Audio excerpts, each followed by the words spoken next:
Kailangan natin itong videoan kasi pag may defecto kasi pwede mong ibalik sa sealer. Yan ang ating kamatuuran nga. Kaya nito.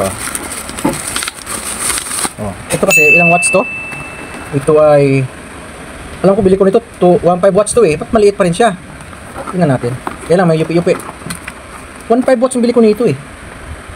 Oh, 150. Ano ba yun? Lah, piki yata tayo ah. Oh, what's yung napili? Yung napili ko, 1.5 watts yun eh.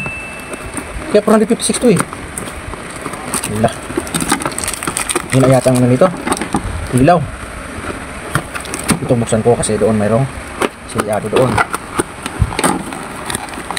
Oh.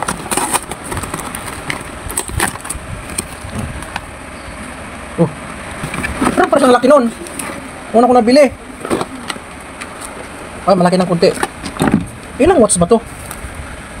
Wala namang tika, kailangan manual dito. Hindi mo to. Walang manual eh. May mga tornillos oh. Oh, tornillos. Battery, bracket, detox.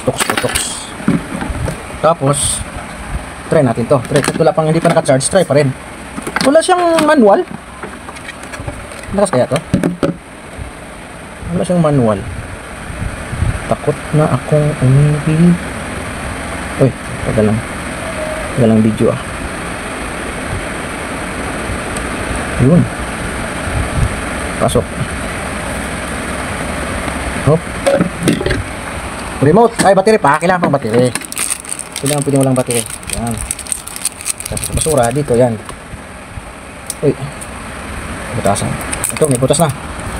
Oh. Hop. Battery.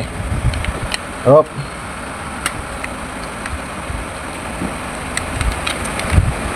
Hop. Nga. On. Wala pa. Di pa.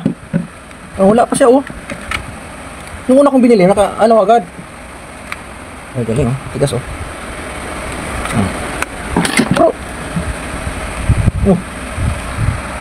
Ayan oh, may yupi. Oh. May yupi siya tapos may crack pa konti. Oh. Hindi pa nailaw. Yung una kong bili, nailaw naman siya. Kahit walang charge, hindi naka-charge bagong dating. Ito hindi eh. May problema to. Nailaw na pala. Ito yung ilaw oh. Naka-charge na. Ayos na.